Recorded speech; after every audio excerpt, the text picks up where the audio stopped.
to join Pastor Linda and myself up here. This is the 4th year now that we have been doing World Communion in this way. If you recall, the first year we had gentlemen from Cuba. Second year we looked at Asia. Last year we had 2 young ladies from Guatemala. And this year, Africa, in particular Uganda. And if you look at the sermon title, it's called The Pearl of Africa. And yet, how does a person get called to ministry in Uganda? Yes. First of all, I just wanted to tell you that we appreciate so much you having us here today. We don't take it lightly. We really cherish your love and your friendship and how you reached out and been so friendly and made us feel so welcome. Special songs, even your dress. So great. Well, I've had, most of my life, I've had a desire to know God.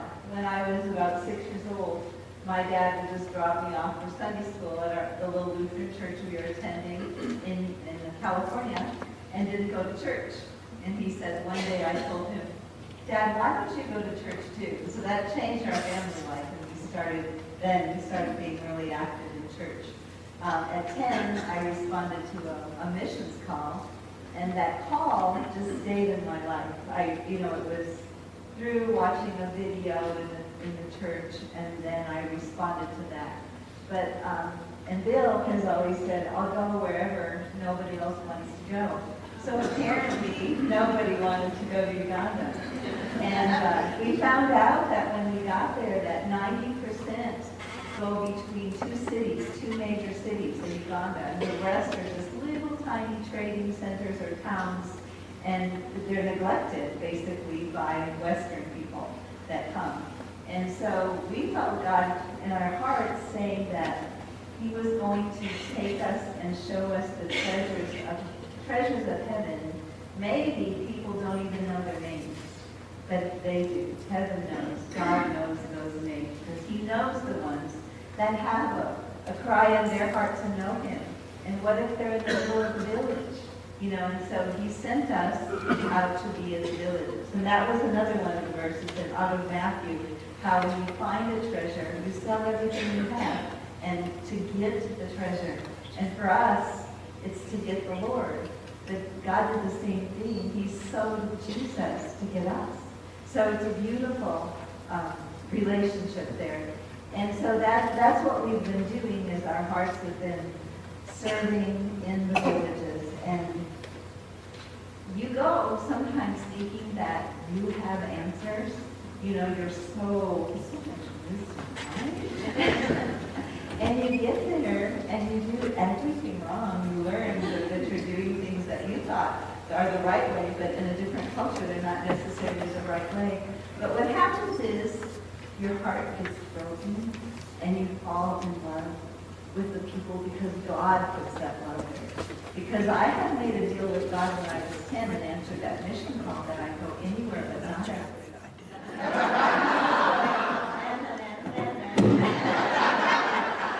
And so when I got there, He just took His heart inside of me, and this love grew. In both of us, really, this love just grew. Could you weep with people? Rejoice when they come. And so. Beautiful. I can relate to that. I didn't think I'd ever go there, and God put me there, so that's very true. Would you tell us some of the obstacles you've had to overcome? Wow. I think some of the biggest obstacles were myself, because I came with a mindset that I knew what to do. I was an entrepreneur. I had my own business, and I thought, well, if I can just show them how to do it. You've heard that if you could teach a man to fish rather than give him a fish, and I thought, oh, that's a great little saying, but at the end of the day, I found out that I'm the one who needed to learn, because when we come in with our own cultural mindsets, people don't understand that, they don't receive it, and so that to me was an obstacle. And there was one other I was thinking about. if any of you are teachers, if you teach Sunday school or you get to share or whatever, one of the things that I struggled with is, the Bible was written to a completely different culture than America. And so to understand the Word of God as an American, we have to understand a little bit about the culture of the Jewish life and of Israel. And so I'd worked on that before I was a missionary. But then when I got there, I realized that I had to take that and try to interpret what was interpreted to me in understanding, and then present that to them, so they would hear the Word of God not as an American, because our nation is an amazing nation. It's a blessed place, and I love your church because you've shown that you take responsibility not just for yourself, but for the world. The world's shrinking.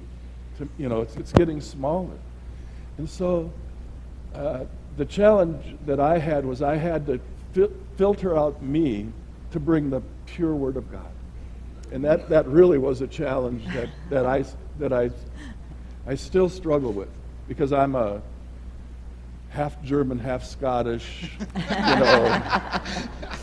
up in Minnesota. And if any of you are from the north, we are, when we like our personal space. We're a little bit privatized, but you go to Uganda and there is no personal space.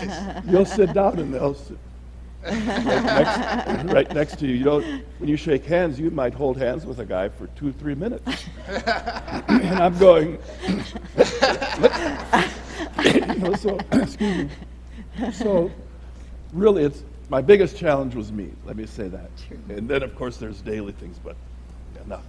Well, daily things. Well, hey, these folks here, they play pickleball. They go to 220 different clubs. They enjoy so many things. They'll be probably watching football this afternoon. But I'm just curious, what's a typical week like in Uganda? Okay, that's a good question. We have so many areas. I'll kind of go through that, different areas at a time. One of them is the school system. We have a primary school, and the typical school in Uganda starts about 7 a.m. unless you're in one of the classes that are going to be having national exams, which would be at the end of primary, the end of secondary. Then you go from 5 to 7 in the morning, from 7 till 7, and then from 7 to 9 at night. And that's what they do in the villages, even little children. And so we started a school with our normal hours. And so we have the primary school going on, and then we have a youth center, in which those kids are in high school. And then we have young adults that they help work on our farms, and they also are going through some discipleship training. And most of those kids, even though we found them, then they're 18, 20, they've also gone through a lot of pain, because most everybody in our ministry has been an orphan and has gone through a lot. We have a prison outreach, and we go every 2 weeks, and we go into the maximum security prison, and we meet with young men. They're 18 to probably 30, and they've committed a crime that they're locked up in maximum prison. For us, it's just a joy and a pleasure, because there's something amazing about this particular prison, because every time we come, you can feel, and these hardened criminals feel God's presence, and they start to cry in the prison, and they want to know Jesus. So people are changing in the prisons. And then we have, what else do we have? Saturday we have evangelism. Saturday we have evangelism every Saturday. So we have a group of 25 to 30 that go out. We've been to islands. We've been to remote villages, even as far north, almost to Sudan. So the teams go out and minister everywhere. And we're finding people that are in Islam are giving their hearts to Jesus. At the beginning, the evangelism team wanted to avoid the people that were Islam, and I says, no, they just need love. And they are finding that people that receive love receive Jesus. Even witch doctors are coming to Jesus. So there's no when they find out that God is a personal God, not far away in distance, but he cares about the details of their life, people are coming to Jesus. So then Thursday night, we have a worship practice, and that is on our mission base. A lot of this happens on our mission base. And then Friday night, we have a worship night. We send out several, like 4 vans, and then we have people coming from all over. And we have worship. That's an opportunity for a lot of the young people to experience leading worship. So they're getting trained underneath us.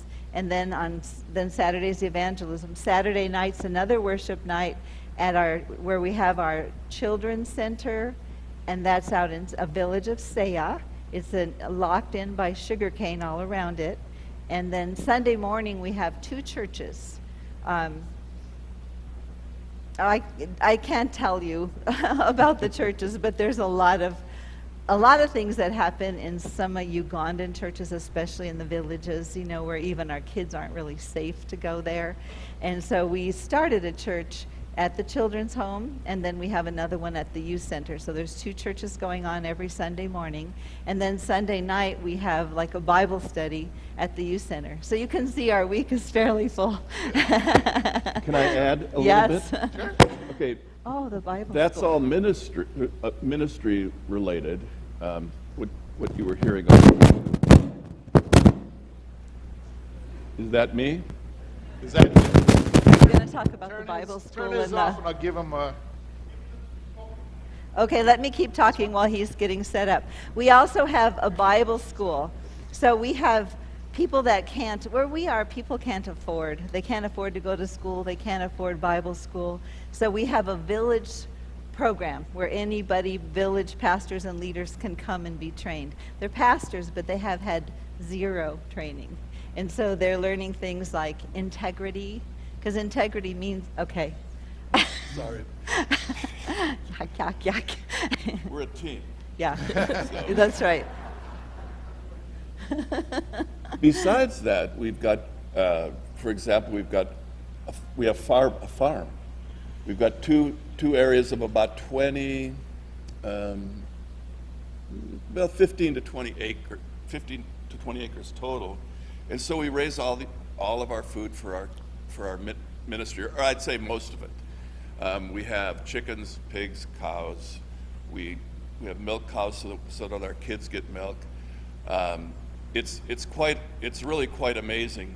We have 3 vehicles, 3 vans, and I think we've got about 4, 5, or 6 motorcycles. A lot of our work takes place on a motorcycle, and because the roads are so bad. And so if you want to get somewhere besides walking, you hop on a motorcycle and you take off. So a lot of our transportation is done that way. But our daily lives, we do regular things. All of our laundry is done by hand. All of our gardening is done with a hoe. We don't have a lot of machines and things like that. It also gives people jobs too. So our cooking is done by scratch. The markets, almost daily we go to the market to get the fresh foods. There's not a lot of refrigeration, of course. And so everything takes time. It's a busy, busy life there. One of the reasons there's so much activity, though, is because, like here, I noticed we've got pickleball, right? I saw we have a theater. We have how many golf courses? oh, 5 or something? Golf courses, 7. dog parks, and all of those things. I'm not criticizing, by the way. I mean, they're wonderful, but imagine if there was nothing. And there was no capacity for anything. And so when we say, hey, we're going to have a van and we're going to go door to door and minister, people go, well, that's better than sitting. Because people are people there. They have hearts. They want to help. They want to do things. And so as people come to the Lord, we also give them opportunity for ministry. And it's wonderful.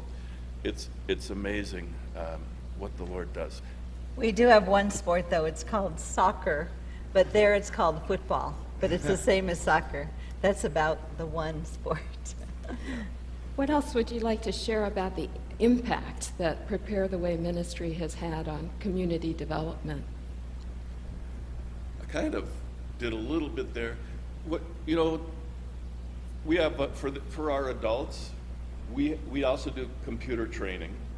We've had a few people donate their laptops, you know, where they upgrade, they give us a laptop. And adults are kind of funny because when I said, well, we're gonna have a computer class, everyone is welcome, the men, there's a lot of honor in the men. They said, we can't sit with teenagers and learn because we're going to ask something that's going to embarrass us.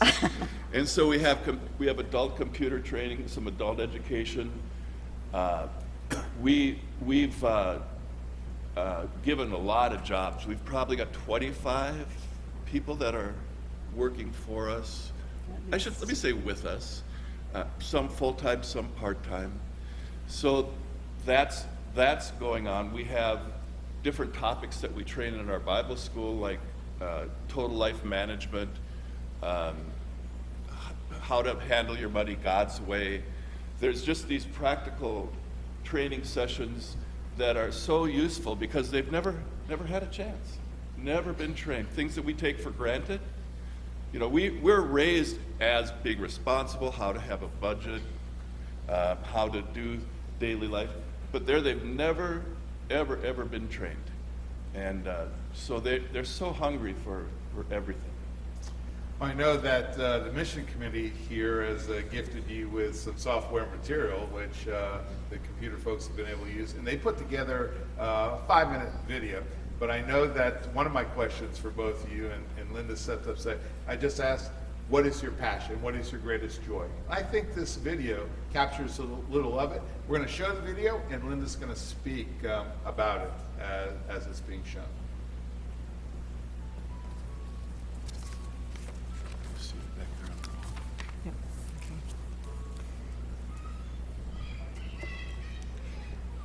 This day we just went walking through the village.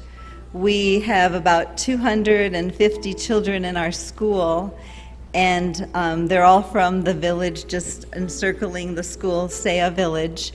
And we were going to try to get about 30 more that we could assist through sponsorship, and you'll see that back in Fellowship Hall. And so we went walking through and we took some of the scenes from the village, but all of these kids are not in school. They're at home, and we start school often at age 2 in Uganda because otherwise the kids are either left home, like that little boy that you just saw with his belly button. He's locked out of his home in the morning when his grandmother goes to work. She leaves a bowl of food just like you would set out for your dog. She sets that out, and then she goes off working in the fields, and she doesn't come home till dark. And then she locates the boy who's supposed to sit on the porch, but how many of you know? So she has to find the child and pray that he's safe. And so we feel that we want him in our school. This little boy, he has sickle cell anemia. So his red blood cells clump together. So they're painful when they pass through the veins. So I know we were praying for him, and he's another little boy that we want to have in the school. So we have children that come into the children's home, and the ones that come into the children's home are ones that will probably die if we don't take them in. There's a lot of abuse by step-parents when, we've had a child that was being tortured by a stepmother because she doesn't love them. She only loves her children. So they were like burning him and tying ropes around him. Their next plan, she's teaching her children how to torture, is to pour boiling hot wax in his ears. And they think it's horrible. And so this little boy, he was so traumatized. But now, the thing about Africa is the kids, it's just like God comes and he touches them and they forget. They just change so quickly and become so joyful so quickly. We just, there's a little boy you'll see on here soon.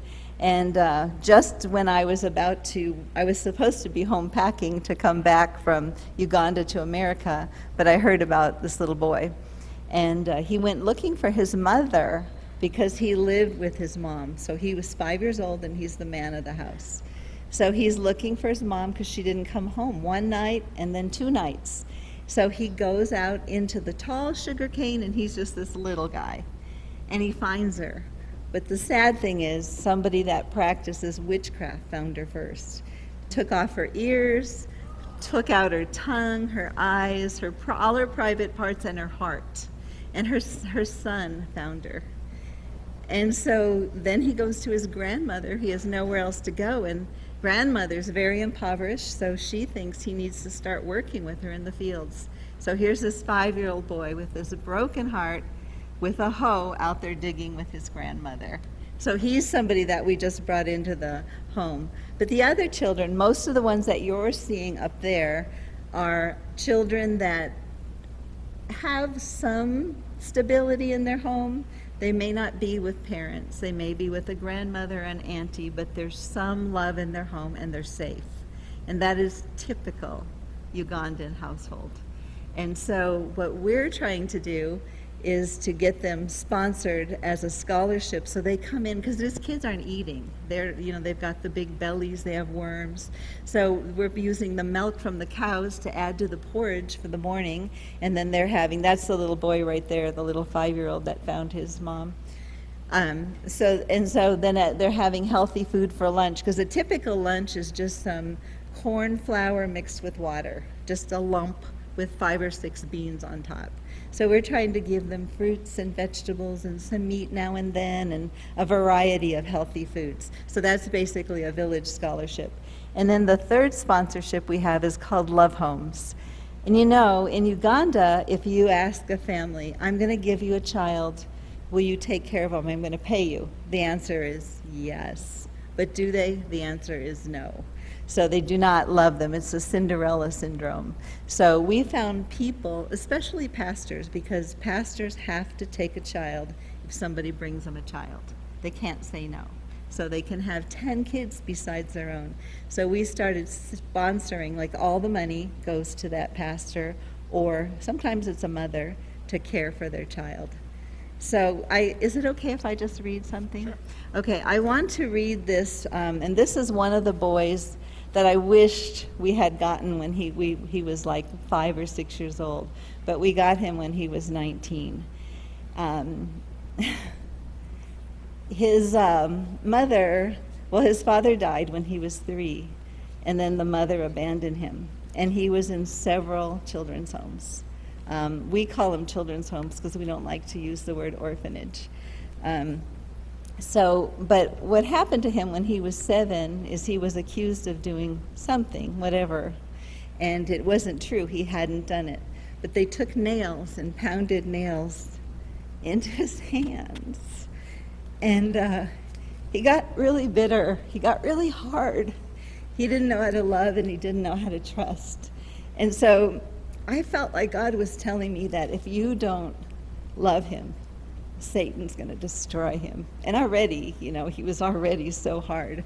And so I took him as our son. We took him as our son and just started caring for him and loving him. And it's been a battle. It has not been easy, but it's like now, almost 4 years later, this is the letter he wrote to the sponsors. So I just want you to kind of get a picture of what is happening in his heart. In Uganda, when you see a truly happy child, you can sense he's also healthy and emotionally free. Unfortunately, most Ugandan children are under the burden of a heavy heart from abuse, neglect, and rejection. They've not had the privilege of being a child. What brings a change to a once broken countenance? How does a little person's heart transform from deep sorrow to genuine joy? Can a rejected, broken spirit live again and reflect the beauty of feeling loved from deep within? Most of your children's stories take place deep in a small sugarcane village of Seya, Uganda. I have seen these once sad faces become the happy and beautiful faces of adorable children. They were able to change because you have chosen to put a smile on their faces of these little boys and girls. You have done this through your continued love and support. Your faithfulness ensures these children lead a happy life, and ahead of them they now have a brighter future and a better tomorrow. The once broken hearts of your children are now mended, and hope has been restored. They've learned to trust and love again. The children no longer have a reason to be sad. They know that you have chosen rather than abandoned them. Rejoicing and celebrating now fills their life, for you have become parents to those who were once parentless. These children whose mouths had once been silenced now have a strong voice raised to speak on their behalf. That voice is you, their beautiful and kind-hearted sponsors. Sometimes I just wish these little souls could clearly express how appreciative they are. But they can't, because he knows, he remembers. However, we believe deep down in their hearts you hold a special place, and they're so grateful you came into their lives. Thank you for your voice to shout justice over these innocent little children. We see a very great difference in their lives now, that they are filled with joy in Jesus. They have their story, which you are a part of, a story of love and rescue, eternal love and thankfulness, which is alive deep in their hearts. One day the lips of these little ones will speak his story, history, his story, which is Jesus and you changing their lives forever. Your Ugandan son may not have the right words to express his gratitude or properly say thank you. Your daughter may not be able to open her mouth and look into your eyes and say, God bless you. Just know their hearts and souls say 1,000 prayers for you, and slowly a smile comes across their once sad faces. Thank you so much, dear sponsors, for all you do. Your children no longer know you as sponsors, but instead as parents. You were willing to parent. Now he's talking about himself. You were willing to parent us when no one else wanted us. And you loved us when no one thought we would deserve to be loved. When the rest of the world thought we were hopeless, you saw great value in us. You are the reason we are very happy and healthy today. Indeed, you have been a lifesaver. So thank you. This is written by someone that's lived this life, and how people that have cared have totally changed him. And he's amazing today. And can you close in prayer, because I can't. Well, it's been a privilege to have Bill and Linda with us here in worship. They'll be joining with us in Fellowship Hall following worship. And then if you'd like to join us over at Briarwood, they'll be speaking some more about their ministry there. You've read about the love of a rescuer and being redeemed. Indeed, this table, which we all come to this morning, is also a table of love and redemption. Let us prepare as we sing the first verse of our next